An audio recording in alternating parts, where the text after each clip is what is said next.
This day comes once a year. Guys, go and hug your girlfriends, hug your wives, hug your significant others because it's 162 games. You're going to be spending a lot of time watching baseball. And I'm sorry, it's baseball season and it starts today. The Astros are playing the Angels. It's going to be Shohei Ohtani versus Framber Valdez. We're going to have a rookie shortstop, Jeremy Pena, playing, and it's going to be lit today. And I'm excited to talk about this opening day that was delayed, but we'll talk about that and more on this edition of the Locked On Astros podcast. Hello and welcome to Locked On Astros, your daily Astros podcast. Here are your hosts, Eric the Man Heisman and Brett H-Town Wheelhouse Chansey.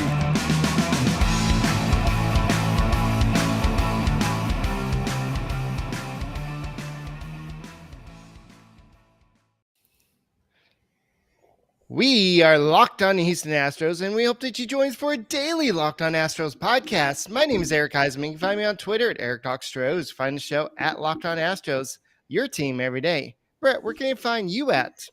They can find me in front of a TV watching the Astros beat the Angels on opening day, or you can find me at Stros411 on Twitter, Instagram, and Facebook, and H-Town Wheelhouse on Twitter and Instagram. Always positive, always Stros. All right. And to my girlfriend, this is a warning that baseball season has started. I will pay attention to you, but baseball is a pretty big deal, and it starts right now. And every day, almost every day, there's a baseball game. I'm super excited that this is going on. So I know that girls like baseball too. So there's some girls out there that won't be paying attention to their boyfriends as well. So it's baseball season. Let's get this show going. We got a lot to talk about: projected lineups, projected rosters, maybe who's going to be taken off the 40-man roster to make room for Ronald Blanco. And then there's a little bit more behind his backstory. And then we're going to talk about a lot. There's just a lot. And then what did Shohei Ohtani do last year versus the Astros, and what's going to happen? It's opening day, and thank you for making the Locked On Astros podcast your first listen.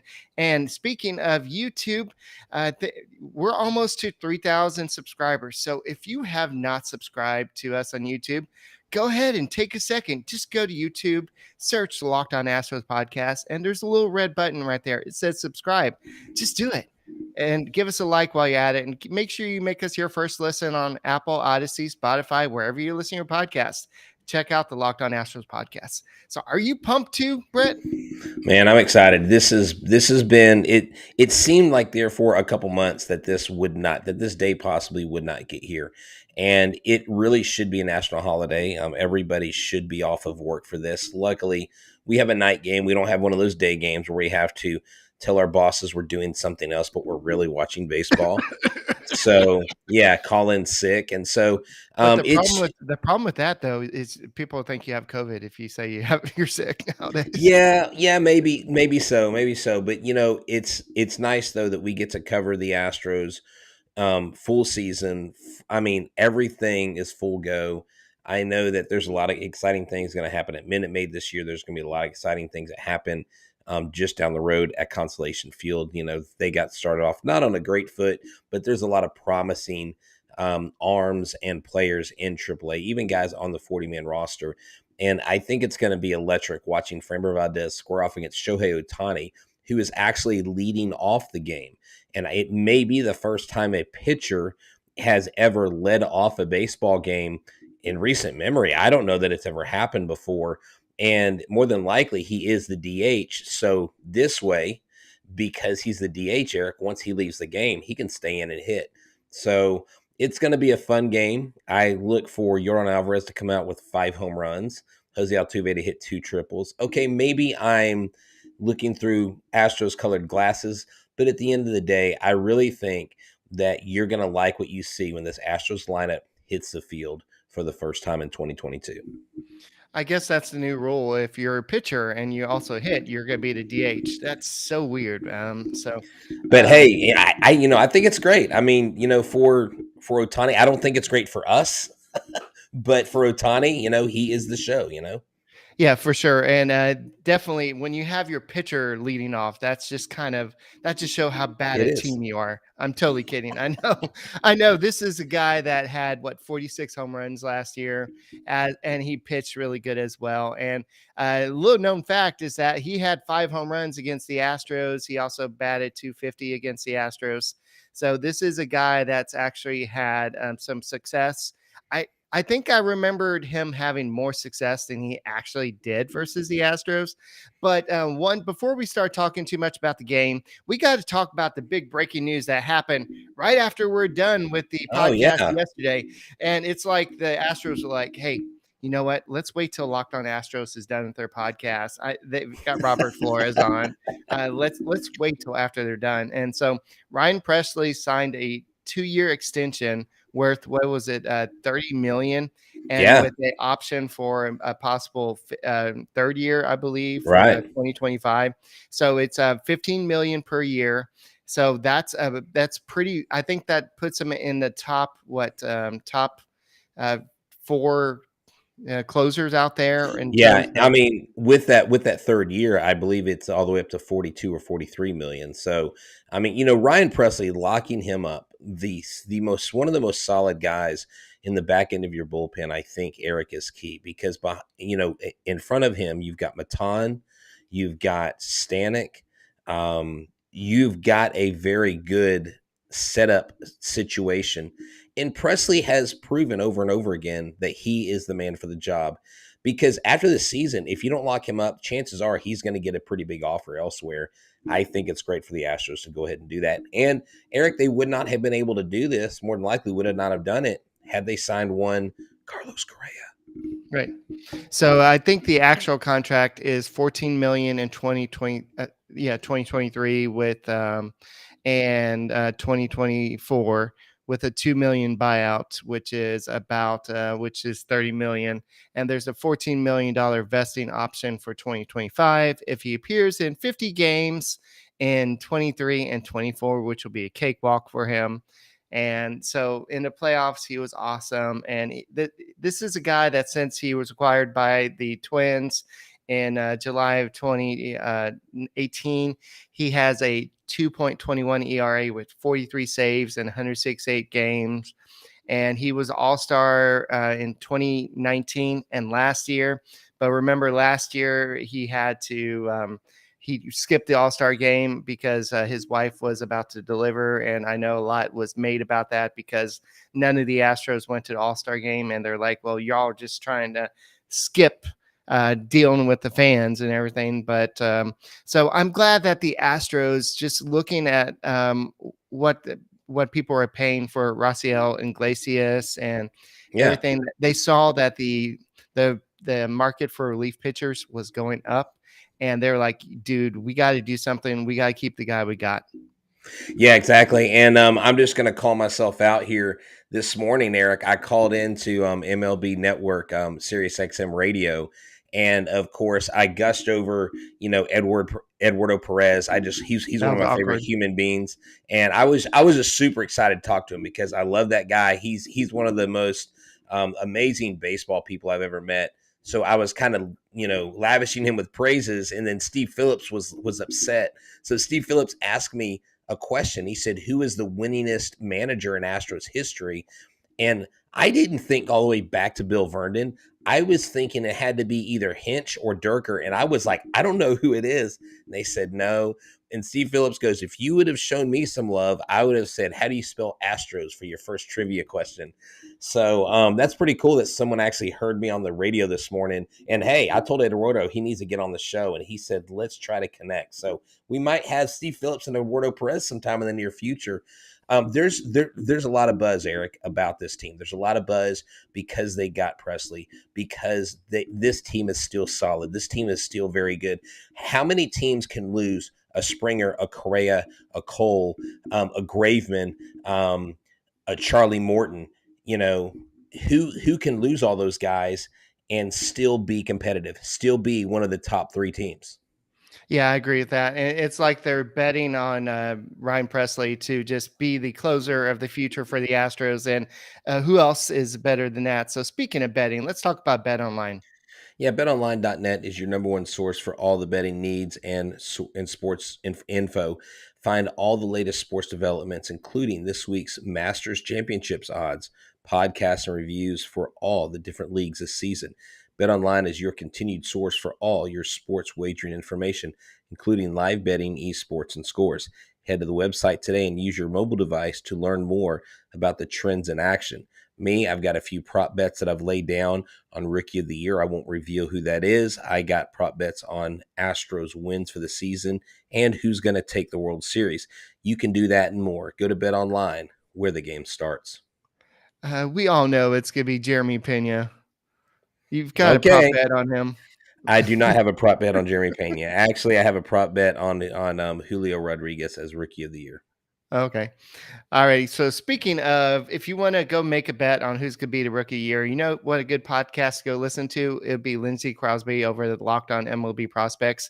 He does a great job over there, just giving you a list of all the top prospects out there and what they're doing throughout the season. I know that we had JP France kind of get lit up in his AAA opening day yesterday, but we had Pedro Leon have a great day leading off. And so Lindsey Crosby is going to keep you up to date with not just the Astros prospects, but all the prospects across baseball. So make the Locked On Astros podcast your first listen, but go check out the Locked On MLB prospects for your second listen every day. And he'll keep you up to date for fantasy baseball. And speaking of fantasy baseball, I think Adam asked me, do I draft a lot of Astros players for my fantasy baseball team? Yes. And I have a lot of former Astros, unfortunately, namely Carlos Correa and George Springer and some people like that. So it was very sad. Like one of my team names was Springer Dinger. And so that was very sad. And I You could traded have gone with you could have gone with H-Town Wheelhouse. I mean, that's a great name. No, I don't love you like you love Eduardo Perez. No, but it's a great name. That's what I'm saying. It's a great name. You know, honestly, I didn't even do fantasy baseball this year, Eric. I've got so much. I've got so much on my plate. I really, for me, I just could not focus on delivering the content that I want to give to our listeners. I mean, you're a multitasker. So you're a math teacher. So you've got all these mathematical wizardry about you. I just can't do that. So I'm actually taking a break from fantasy baseball this year. And I'm not upset about it because I don't have to worry about like, oh crap, I didn't make my lineup for 2 days in a row. So more power to you. Just keep us up to date with where you're ranking, and hopefully you take home a fantasy baseball title this year. Yeah, last year I didn't do so well. I guess getting a girlfriend kind of distracts you, so I got to focus a little bit more. But speaking of doing better, is we got Jake Myers is looking pretty good, and they said, I mean, we already know that he's kind of ahead of schedule, but the trick. I know that James Click said he's doing well. The trick with Jake is that some of his skills are come back before some of the other ones with injury like this. So the question is, how much of each of these parts of the games are get ready as quickly as possible. So Jake Myers, I know that I didn't listen to the whole interview. I'm going to listen to the interview tomorrow, but Click came on, and I think that he's really excited about Myers coming back, and they were looking for him to take over center field at some point. But right now we got Siri and McCormick to patrol center field until he's ready. But I'm ready for this lineup, and I think the lineup is pretty much set. All that crap about Jose Altuve is not going to lead off. It's just, I think Baker's going to do this as long as he's here. I mean, And that's the thing. And they haven't announced it. I honestly don't know why you wouldn't lead off Jose Altuve with Shohei Ohtani on the mound. Right. I just don't. Now, the Astros average against Shohei Ohtani is not great. Now, the last time they faced him, he only made it through 3 and 1/3 innings, but the batting average against him was like 221.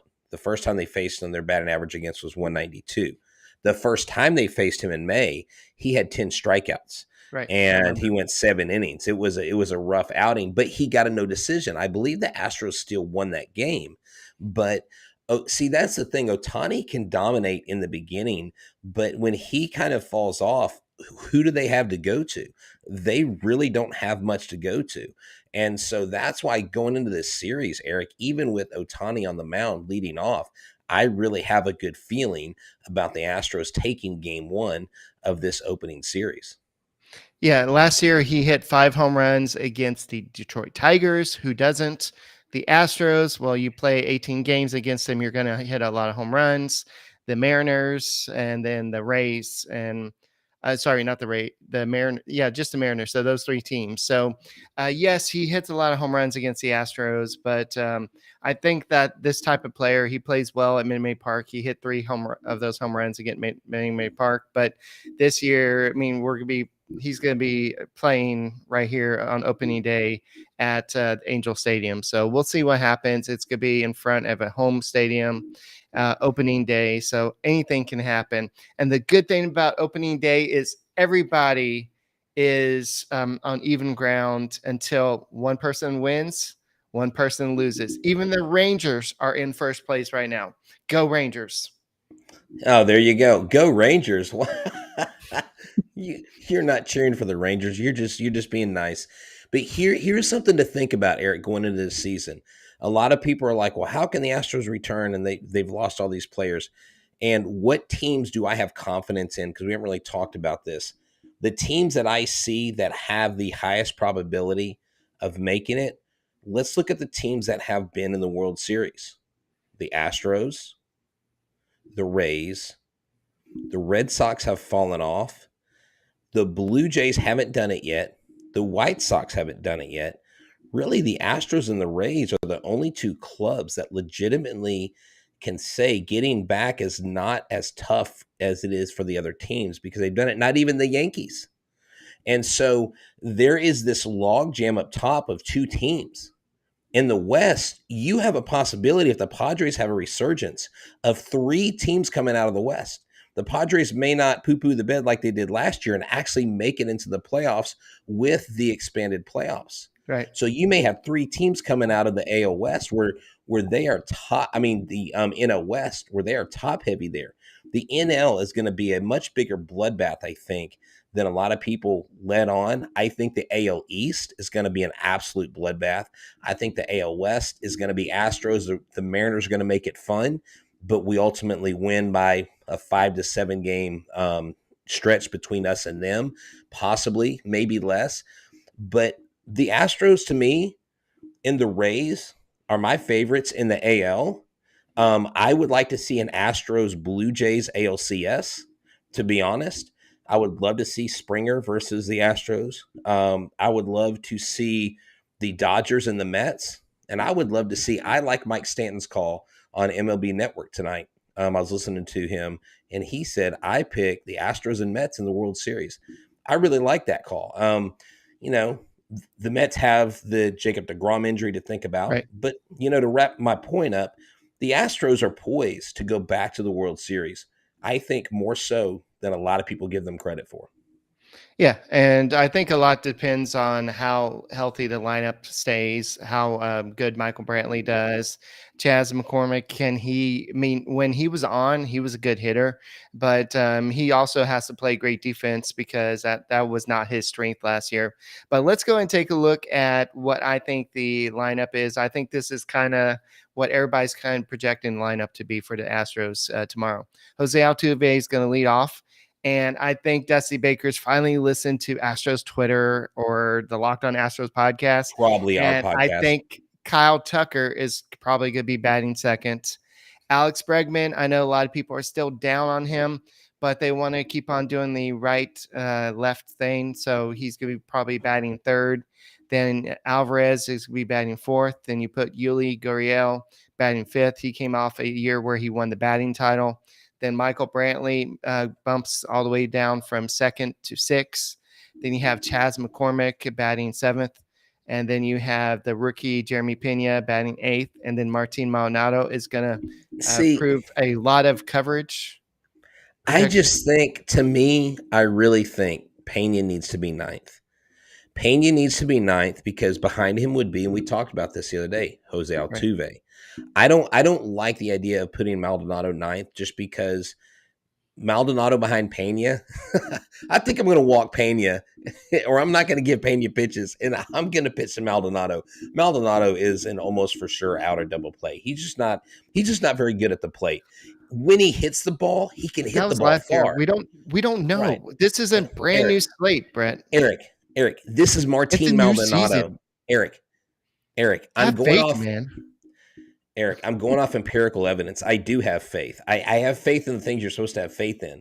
I'm literally going off of what Martin, and I love Martin Maldonado. I'm glad he's in this lineup, but he is an offensive liability. He needs to be eighth. Pena needs to be ninth. So in behind him comes Jose Altuve. I just think that makes more baseball sense. Martin Maldonado, when he gets a hold of a baseball and he does put the bat on the ball, he hits the ball a ton because he's got a lot of weight behind it. He's got a lot of power when he swings. He just doesn't make contact very often. And why would you want Maldonado in front of Pena when Pena hits the ball? He's going to lap Pena. I mean, Pena's going to lap Maldonado on the bases. If you know what I'm saying, you don't want Maldonado in anyways. I just think you get Pena up there and you have Altuve behind him. But that's my 2 cents. And I'm also not Dusty Baker. Yeah, and that's the point. I personally want Pena batting ninth too, but we're not Dusty Baker. Dusty Baker traditionally likes to put the catcher kind of at the end. So so we'll see what happens. So we'll see what happens in that situation. So I don't know, but I just think that this team is still good. Who cares that Carlos Correa is gone?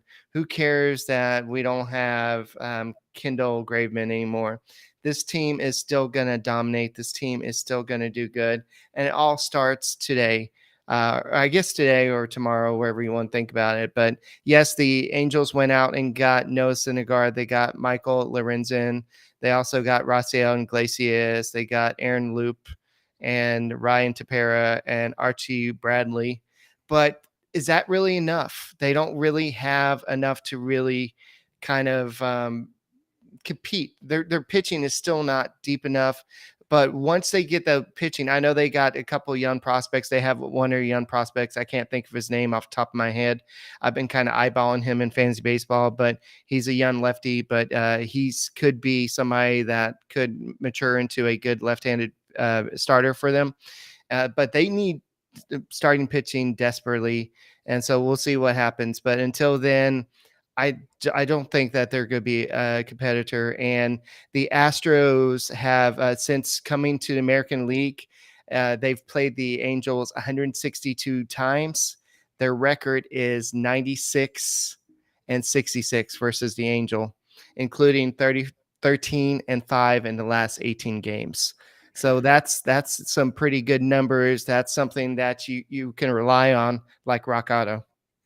Yeah, so Rock Auto is the place that you get all your auto parts. Why? Because if you go to a car dealer or you go to an auto parts store, they're going to upcharge you because you're not a mechanic. They're going to treat you differently.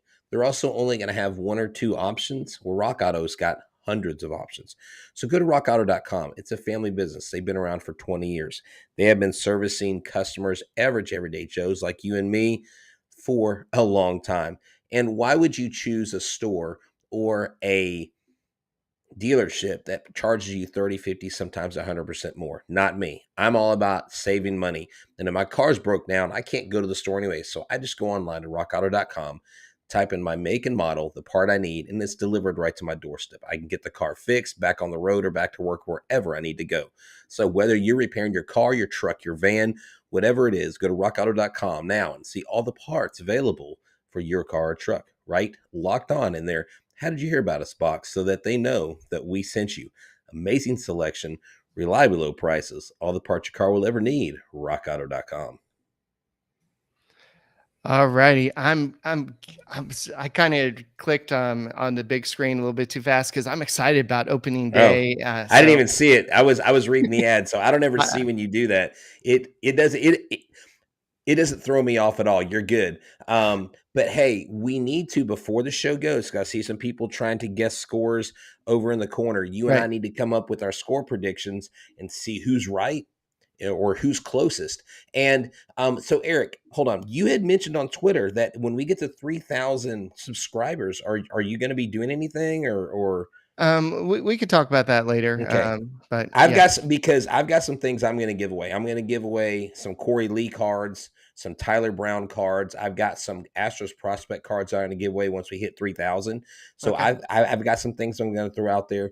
So when we get to 3,000, we'll be back on air talking about it and what we're going to do and how you can win those things. Okay. All right. So let's kind of look at the pitching matchup a little bit deeper. I want to kind of look at what the hitters have done versus both guys. So I know this is Framber Valdez's first opening day start, but he is not a he has seen the Angels a lot. I know that Joe Adell is a kind of a rookie, but he still has faced him 10 times with 300 batting average. You have David Fletcher with 24 at bats, batting 292. You have Anthony Rendon with 1 home run, batting 500. Granted, it's only 10 at bats. Justin Upton is still on this list, but he's no longer a Angel. That's weird. I thought they DFA'd him. But you have Jared Walsh with 8 at bats with 1 home run and batting 500. And so I think, and Mike Trout is batting 0 and 7 at bats. So that's kind of weird that they. Well, Mike Trout did say Oh, that's that true. Framber Valdez has the best curveball in the major leagues.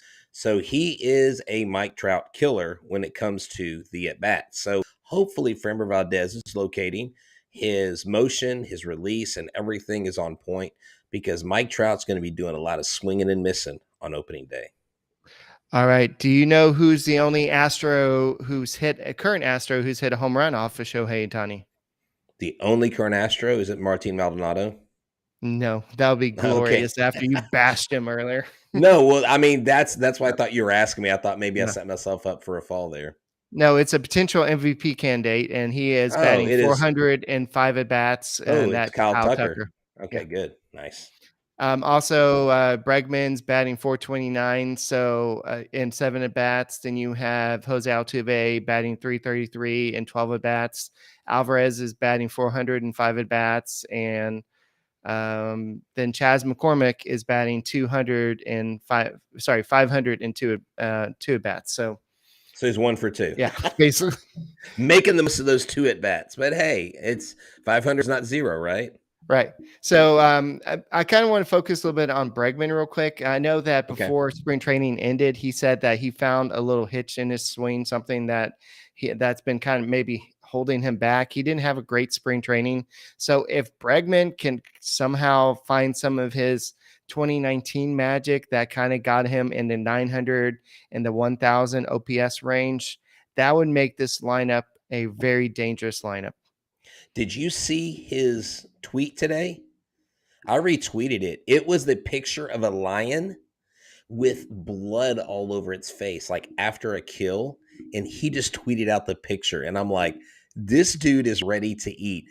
Alex Bregman, y'all, is on a revenge tour. Like, he is the Batman in the new Batman movie. He's like, I'm vengeance. Like, someone needs to make a trailer with Bregman with the Batman theme in the background. That would be phenomenal. Flashing in and out of like Batman scenes and Bregman.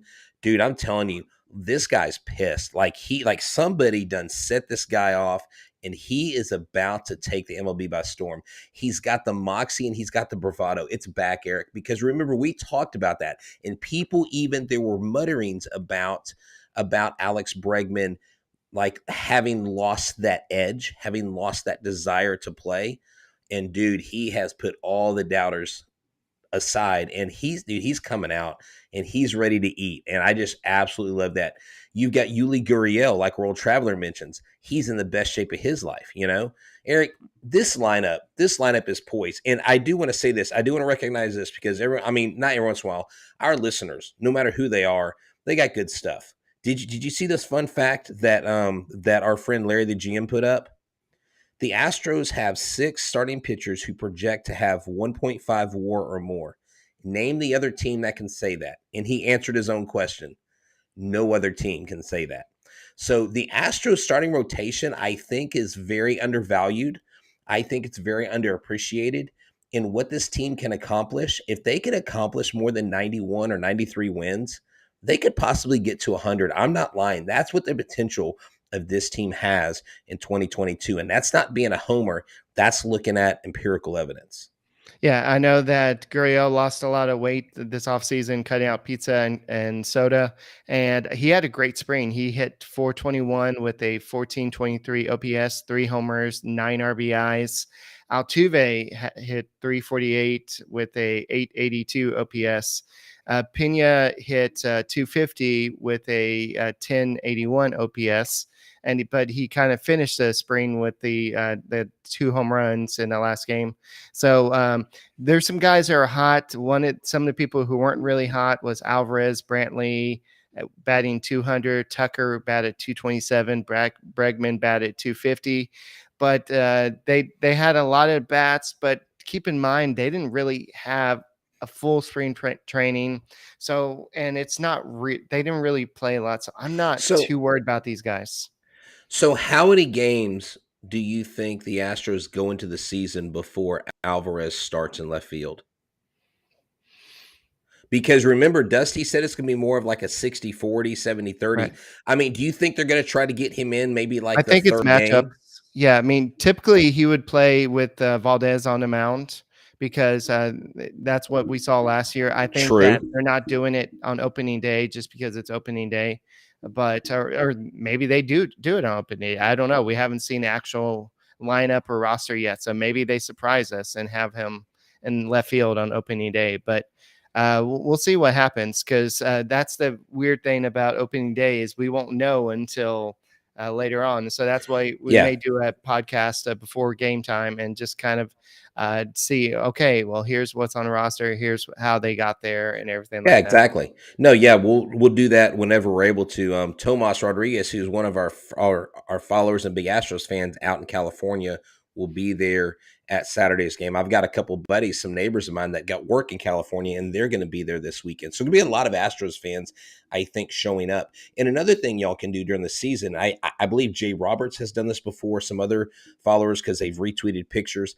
Instead of listening to the pregame show, what they do is they go to YouTube and they watch Eric and I on their TV before the Astros game because it's a recap from the night before typically. So you can check us out that way. If you have a smart TV, that's one of the best ways to find us and follow us as well. I mean, it's fun. I've actually watched it on the TV. It's actually kind of cool. Yeah. So the Astros have won 9 consecutive games on opening day going back to 2013. They're also 9-0 on opening day games since they moved after the 2012 season. Also, Altuve making his 11th opening day start at second base.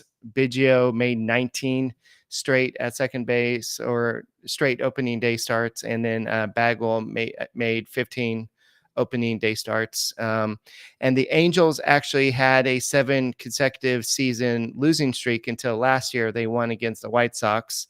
So hopefully we start a new losing streak for the Angels. And we have Jeremy Pena, then Blanco and Siri. They'll be making their first appearance on an opening day roster. And Pena and Blanco will be making their major league debuts. That's awesome. And one of the things I want to say, what's exciting about this season, not only Pena, but Pena's in this rookie class, Eric. All these rookies that are starting on opening day, traditionally, baseball, the hot rookies get the September call up. That's old school baseball, right? You bring them up in September, they get their feet wet, and then they show up on the scene the next year. Not this year. Torkelson, Rodriguez, Witt Jr., and then Jeremy Pena. I mean, these guys are making their major league debut on opening day. it could go really well for them and it could go really tough for them because who knows what kind of nerves they're going to have. But Jeremy Pena is going to have the support of his father and his mother there. His father's a former major league player. He's surrounded by the pros. And they talked again this morning. Eduardo Perez and Steve Phillips were talking about how key it is that Jeremy Pena has spent the entire playoff session with the Astros. I mean, he's the third person, the second former major leaguer in Mike Stanton and him, and then Roflo even said how important that is for Pena to have been a part of that. I think we're going to see some great things out of this kid, and I can't wait. Yeah, and I think that was done on purpose. That was for him to see what it's like to be in with the big league club, what it's like to see just the playoff atmosphere and stuff like that. So a lot of people want to know about Verlander. How deep will he go in the game? I know that James Click was on Sports Talk 790 today, and he said that so he was asked, well, when you see him pitch, can you tell that he had surgery last year? And he's like, no, he looks just like he normally did. He's sitting in 95, 96 miles per hour. Even deep into the game. But if you're going to ask Justin Verlander, he's like, no, I'm not quite there yet. I'm still having issues with this and I still need to work on this. But Justin Verlander, I'm super excited for his start in the third game. Who knows what happens with Jake Odorizzi? I know he's only pitched 2 innings in spring training, but we'll see what happens. But Framber, Valdez, these guys are not built up. I think I think I read that the most he threw in spring training was maybe 75 pitches. So we'll see if he goes that deep. So he may go 5 innings, if 5, maybe 6 innings, if that. So the Astros are going to be relying a lot on bullpen early in the season. That's why they have the extra pitcher up. Now, question, Eric, for you. If Justin Verlander has an efficient first 5 innings, let's say he only has 40 pitches, do you let him go a 6th inning? I mean, maybe 40 pitches is pushing it, but let's say he has a very efficient. I mean, why wouldn't you let him go an extra inning if he hasn't had that many pitches? 40 pitches in 5 innings that's almost, I don't know, impossible. But Okay. yeah, Okay. I know So, what you mean. let's say 51 pitches. Let's say he goes 51 pitches in 5 innings and he's still feeling good. Do you push him to a 6th? I'm just wondering, is there a scenario, or do you not even touch that because it's opening day? And I'm asking because these are things that people are talking Are we about. talking about Framber Valdez or? Oh, I'm sorry. Yes. No, I jumped to Justin Verlander. Yeah. I'm not talking about opening day. I'm talking about Justin Verlander. If he goes out on the mound when he pitches, do you at all mess with him past 5 innings, or do you just let him go?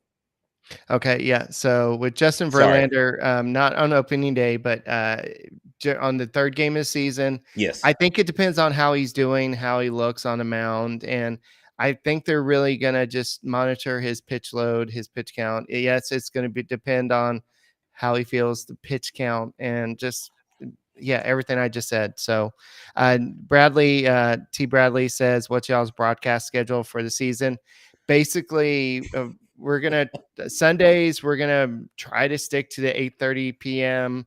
Central Time broadcast. Hopefully, there's day games, but for the most part, we're gonna try to broadcast after every game. Yeah. So there's gonna be some late night games, if you know what I mean. So here's the deal. If there are off days, which if you look at their schedule in their first 2 weeks, there are a couple days in the middle of the week that they're off. Those will be 8:30 Yeah. shows when there's an off game. When there's an afternoon game, it will be an 8:30 show. If it's an evening game on the West Coast, Eric and I are going to be dragging into work the next day. But we're going to do our best to keep you informed. We will not drop the ball. We're seasoned veterans, and we're still going to have guests. We're still I'm talking to farm hands from Sugarland. I'm talking to guys that are in Corpus, and we're still trying to get different guests on. It becomes a little bit tricky during the season, but we're still going to try to do that. Deliver the best content that you see out here for Astros baseball in 2022. All right. So, World Traveler says that she's excited about the season. It starts tomorrow. I agree. So let's go ahead and kind of wrap up with our predictions. I Okay. think that This is either going to be a close game or it's going to be a blowout. I see the Astros offense exploding.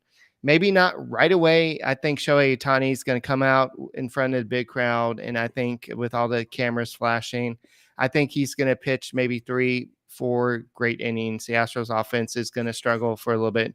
And then maybe they're going to explode maybe in the 4th or 5th inning. And they're going to maybe score like 4 runs and knock Shohei Ohtani out. I think Framber Valdez is maybe going to give up 2 runs or so. And then from there, it's going to be a bullpen game. I think the Astros are going to win it maybe 5-4, something like that. 5-4. Oh, man, you're going. Okay. So I think the Astros jump on Ohtani early. I think they scored 2 runs in the first inning. I think Jose Altuve, if he's leading off, hits a home run to lead off the season. Begins a new streak like Springer had. I think then Ohtani settles down and pitches a solid 4.5, 5 frames where the Astros are limited to. Maybe the Angels come back and tie it up. It's 2-2. And I think 7th, 8th, and 9th inning, the Astros take care of business because the Angels relief pitching is absolutely terrible. I think the Astros win this game 9-2. Okay. I think for sure that you'll see somebody like Kyle Tucker maybe go yard, and I'll go ahead and say it. I think Bregman's going to start the season with a bomb. Oh, there you go. Dude, I like it. Altuve bomb, Tucker bombs, Breggy bombs. Heck, let's get a jalapeno bomb, right? Let's get that. The bottom line is, folks, the Houston Astros are here. They're back, and they got one goal. Get back to the World Series and win it this time and not fall and not fail. They are going to do it. So it's going to be a long season, but it's going to be a fun season. Thank y'all so much from myself and from Eric for hanging out with us. Like, we love doing this. We love the interaction. We even love the comments you put on afterwards, and we love all that stuff. So thank you so much for doing that. Yeah, and the Rat is not going to be pitching. I'm sorry. He won't be here. Alrighty, so I just wanted to just throw this out at the end. Dusty Baker is 13 wins shy of reaching 2,000 for his career. What if Dusty's like reaches 2,000 and he's like, you know what? Peace. I'm done. He's not going to do that. He wants a ring. I know. But I really think, Eric, that if Dusty Baker, even if he, which I don't want to say this, but even if he doesn't win a ring, he deserves to be in the Hall of Fame. This guy's career is nothing but historic, and he's done something no other manager has done, taken 5 different teams to the playoffs. It may not be all his fault that they didn't win those World Series. The players have to play. And the Astros were just outmatched this last year, but they've got a new season. Like you said, it's a fresh slate. Hey, maybe Martin Maldonado does come out and hit 300 for Eric this year. I don't know.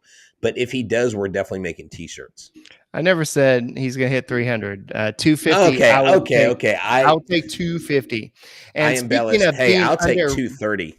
Speaking of being underrated, apparently on one of the MLB Network shows today, they said that the Astros are underdogs and that the Mariners are going to win the division. 3 of the people said. So, yeah, we're not going to discuss this. It's opening day. The Astros are going to win, and I'm super excited. I'm pumped for the season to start. And you know who else is pumped? Sully at the Locked On MLB podcast. He gets to cover all the different games that are going on. He'll be up all night just talking about that, doing 50 million podcasts. So go ahead and check him out. Make him your third listen after you make us your first listen. And please go ahead and subscribe to us on YouTube. And let's go and get those numbers up. And let's go Stros. Follow us all season. And thank you. And we'll see you tomorrow. Buy me some.